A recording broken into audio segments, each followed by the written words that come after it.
Myles, before we wrap up everything, we'll get to just hear your film story and how you got into like reviewing movies and TV shows. How did I get into it? Yeah. Well, the background for me, just in general as a person, I just love stories. Yeah. And whether that be reading, whether that be comics, whether that be video games, whether that be anime. But I just watched a lot of movies as a child.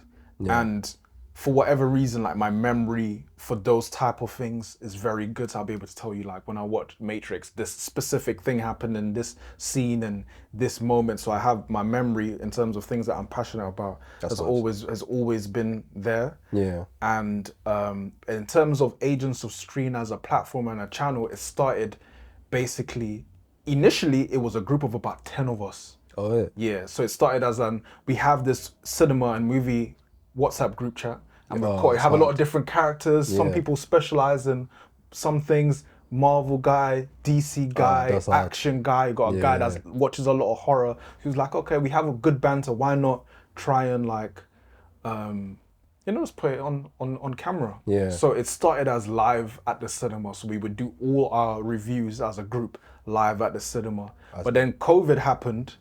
Damn. And then like I was the only one that was kind of prepared to be on camera. Yeah. And do solo videos. Yeah. And then doing that through COVID and out of COVID, it kind of like blew up. Oh, okay. So after that, it was like people didn't really feel comfortable. It didn't really make sense. So I kind of took it and took the baton and ran with it. Nice. And then, things graduated. It used to be just YouTube. Then I expanded to like TikTok and Instagram. And yeah, it's just been upward and onward from there. It's been a journey, a lot of trial and error.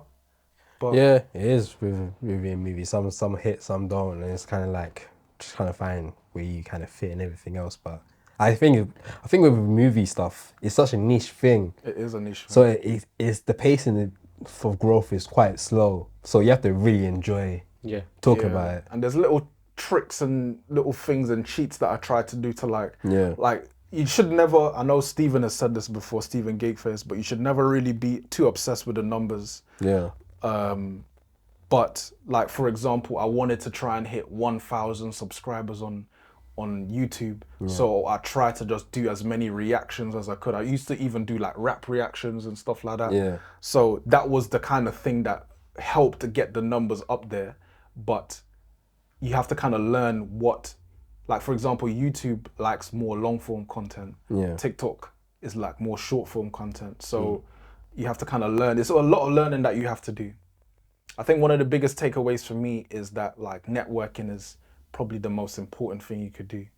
Like say if you have two of us, your content is really good, but your networking is trash. And my content is trash, but my networking is really good. More likely I will go further because my networking is more like more people will get to see your thing. So you have to bear that in mind and don't beat yourself up too much into like if you miss a movie. I used to be like, I have to review everything, every TV show, every sacrificing sleep, the editing process is long. Bro, tell me about it, Bro, listen. 8 hours, bro. Especially like when you go to a screening, the embargo is up tomorrow. Yeah. You got work tomorrow. And you have to write the review, film the review, edit the review, and get it out. What about sleep? Oh, it does not exist. No, there's no sleep. There's no sleep. So a lot of people don't see that side of it, but it's and you have to trial and error to try and make things easy for yourself. But you have to pick and choose and be smart about things as well. Yeah, I think like you said, I think the time thing, we kind of hold on to it too much, where it's like, we want to be one of the first ones to put it out because we know that it'll probably bring more traffic. But a lot of times we can actually wait, take our time and put out some really good content and it will still catch that wave because people are still going to be clicking on looking for certain stuff in the film. And sometimes you kind of want people to watch your stuff long after the film's out because that's the one that's going to keep the viewership going through. Like content like that kind of lasts a little bit longer. So like even us like doing like trailer actions, we know that just brings up a lot more viewership on it. But like the stuff that probably lasts longer is debates talking about certain film stuff. I think those type of content lasts a longer time. And weirdly, what you find is that the most popular movies tend to get like less views, if that makes sense. Yeah. Because it's like you have like influencers and all type of people coming to like the Deadpool and Wolverines, but not so much with like the Civil Wars. Yeah. So you might get more views on the Civil Wars because there's not as many people reviewing it. Yeah. So like you have to just try and be clever with it. Because like for Deadpool and Wolverine, instead of obviously I did a review for it, but they were like, instead of just doing the one review and relying on that one thing, I did like 5 bits of content inspired by Deadpool and Wolverine. So I did like the review, I did like first impressions, I did Hugh Jackman top 5, I did the story of how Hugh Jackman became Wolverine. So instead of just relying on that one thing, you have to try and think ahead. You have to milk it a little bit and like find other avenues to talk about a certain film to get. For example, Gladiator 2 comes out in November. Yeah. So Ridley Scott, top 5 Ridley Scott, top 10 Ridley Scott. That'll be interesting. So I have a lot of movies to watch that I haven't seen. So between now and November, which is a realistic time frame, I could do that. Denzel Washington, top 10 Denzel. Oh shit, easy. that'll be crazy. Yeah. So you try and find ways around it. But it's been an interesting journey. And it's good that as time has progressed, like the community has kind of started to really grow. Really starting to shape into it wasn't like that maybe 2 years ago. Yeah. That was interesting because we started two years ago. Yeah. Yeah, it was 2 years ago. Yeah. And I feel like for us anyway, we didn't really see much people doing content. That's why we kind of started, because we didn't see much at the time. And then it seems like now we not only noticed that there was people doing it for a long time, but like realizing, okay, it seems like everyone's kind of like coming in together now. Like everyone's jumping on everyone else's platform now, which is quite nice to see. Sure. I think for me anyway, the first year we started, I was kind of hesitant of doing collaborations with other people, just because we argued a lot on the podcast, and I feel like our chemistry wasn't ready to have another person come in. Because I didn't know how it will work. With us like bickering with one another, and then we have a guest here, and it's like how and we talked over each other a lot and everything like that. I wanted us to get that sorted now, and now this year, second year, we're doing a lot of collaborations now because I feel like we're more used to each other and chemistry's a lot better. I'll ask you guys a question. For as long as you've been doing this, you said 2 years? Yeah. So what's your kind of takeaway or any like gripes or obstacles that you feel? So what's your biggest takeaway? And what do you find is your biggest obstacle so far to what you've been doing? Whether that be internal or external. My biggest takeaway is literally what you said. Like, you don't do it if you don't enjoy it, man. Yeah, it becomes like a job. Because there was times where, and Junior knows this better than I do, but there's times where it does feel like a full-time job. Where even when you're not filming, or even if you're not editing either, you're thinking, you're researching, you're doing things in preparation for the next one. And even when you're filming one episode, second you finish filming now, when you're thinking about what we're talking about. So no one would ever do this for free if there wasn't a passion. Yeah. So for us, movies and shows are our passion. We love this shit. We can talk about it forever. So we have, like, it had been a topic about sports or whatever, we give it up after 2 weeks. So that's my biggest takeaway. Like, this cannot run if I don't care. If I don't love it. And you said challenges, right? Some of the challenges, I guess it's that too, man. It's just the idea of it requiring so much commitment, and sometimes feeling as though all your efforts are being overshone or completely just like no one. There'll be times where you we'll do like a good podcast. We get the clips, like this clip is gonna slap. I'll put the extra spice on the edits. Bruv, 200 gel on TikTok. My head's hot. Right? My head's hot. That's one of the things that I've shifted in my experience with this. All I really care about, and maybe it's a bare minimum thinking in it, but all I care about is did I enjoy my shoot today? Yeah. That's it. I think it's good to have that approach to it. And and I get it, like I'm not as involved as Junior or Myles right now, right? Before I was a bit more involved, but now I'm like I took a bit of a step back. So I feel less of a responsibility, but equally feel less of the reward from putting in the kind of efforts that Myles and Junior puts in. But I guess the mindset of just taking it each episode at a time and just making sure I laugh and I create jokes and create a great environment for both myself and other people on the panel. That's all I really. That's my biggest priority. Yeah. Anything else more than that is bonus. Getting was one of our videos recently hit 100,000 views, right? Yeah. Bonus. Yeah. To me, that's a bonus. That's an extra thing. Yeah. The main thing is, did I have fun? Yeah. And a lot of time the answer is yes. I think at one point this was the highlight of my week, and I love that. Like I love the fact that It was fun, man. I think we're still having those moments as well. With like, I think like leaning more into just enjoying ourselves is ideal. But it's always difficult. It's difficult. hard to find the balance in it because It really is. I just want to shoot, but then I have to know I've got work tomorrow, so I have to make sure these edits like get somewhat done before I go through. So, but that's where the passion comes in. Like, if the passion ain't there, if the passion ain't there, then bro, I'll lock this off time ago, bro. Time got locked off. But yeah, the challenge is like I kind of on the same cast of Aladdin in terms of the grace in what was the first question in terms of what we were talking the most takeaways. Takeaway from it. I kind of on the same cast of Aladdin. The challenge is the same as well. I feel like you have to have a passion for it, and it is a very niche like subject, which is funny because normally when we find like a niche, you normally get the outcome from it a lot quicker because it's so niche.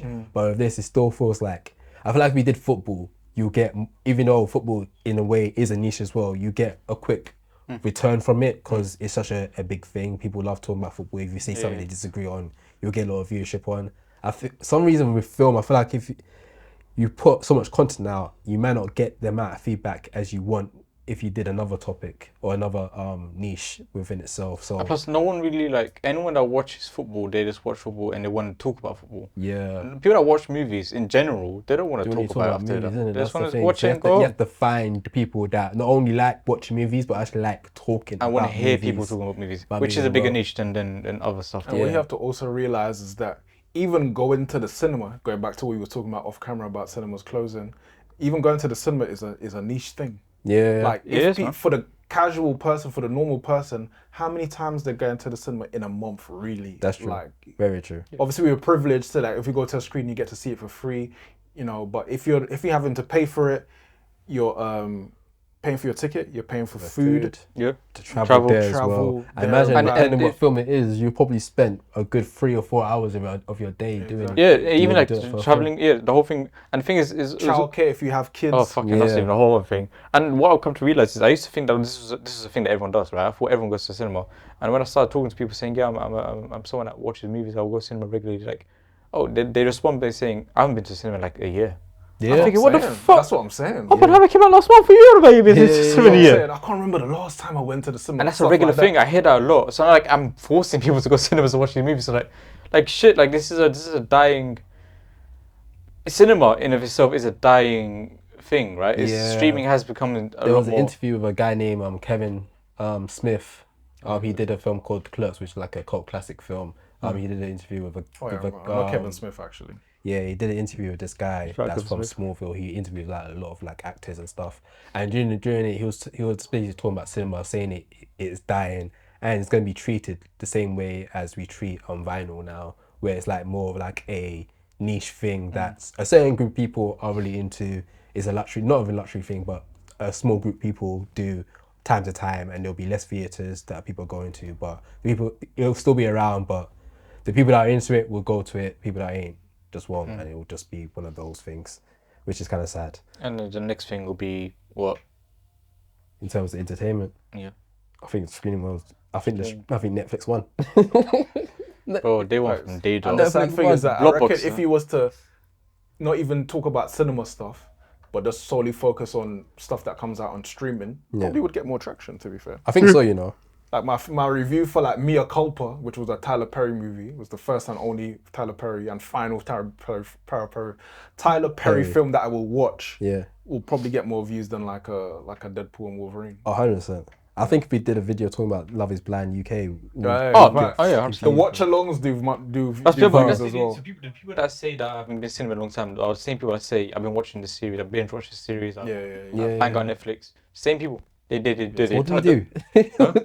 do we feed the audience?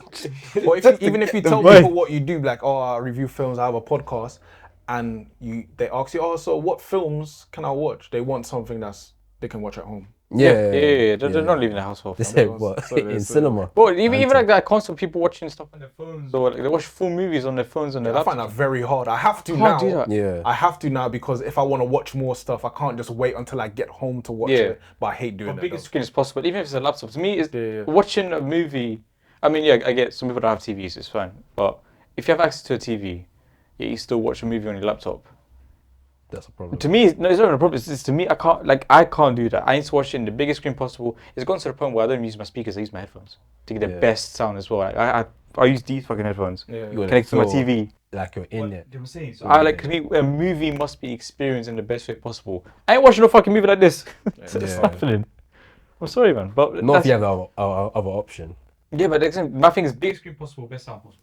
Yeah, best sound possible as well. Even if you have like an iPad, opt for that over your phone. Even if you have, I don't know, like AirPods, opt for that over the speaker. I think it just touches what you're saying. Like we're a very rare audience. Yeah. There's not much people that are willing We're a dying breed to go like out the way to watch certain stuff. But I'm asking questions like I'm the host, so I apologize for that. No worries. I like it. What do you, in an ideal world, what would you see for yourself? What would you like this show to become, or for yourself? That's easy. With this show, I love for it to expand more into like. I love for us to move out. Obviously, we're not allowed to say the location, are we? But I love it to expand into a wider studio space. Okay.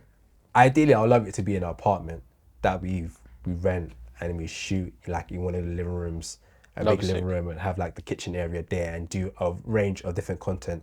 I want to expand the movie content outside of doing reviews and talks, but doing like cooking meals from movies or doing like other stuff that I like that integrates food movie. from animes. Yeah, like doing food stuff like What's that. the thing Like with I feel Alvin? like You know about Alvin, Babish, Alvin. No. Babish, Benjamin Babish. He's a cooking channel, and one of the things he does is movies, foods from movies. I want to do content like that. I see us video got branching out into stuff like that. Like we take the movie aspect niche and kind of integrate it into other stuff that day-to-day people will kind of enjoy. Because I love doing talks about movies, but I understand that not everyone's gonna find that entertaining and fun to watch. There's only so much so many words in the English dictionary. You know what I'm saying? Like, let's stand up a little bit and do some active stuff as well. The bear stuff we did, I don't know if you've seen it recently, we did a cooking challenge with the bear. Stuff like that. That was fun as hell. Doing stuff like that, I think that'll be fun to do. So I see that being the next thing. And of course the typical stuff of like going abroad, going to like festivals abroad,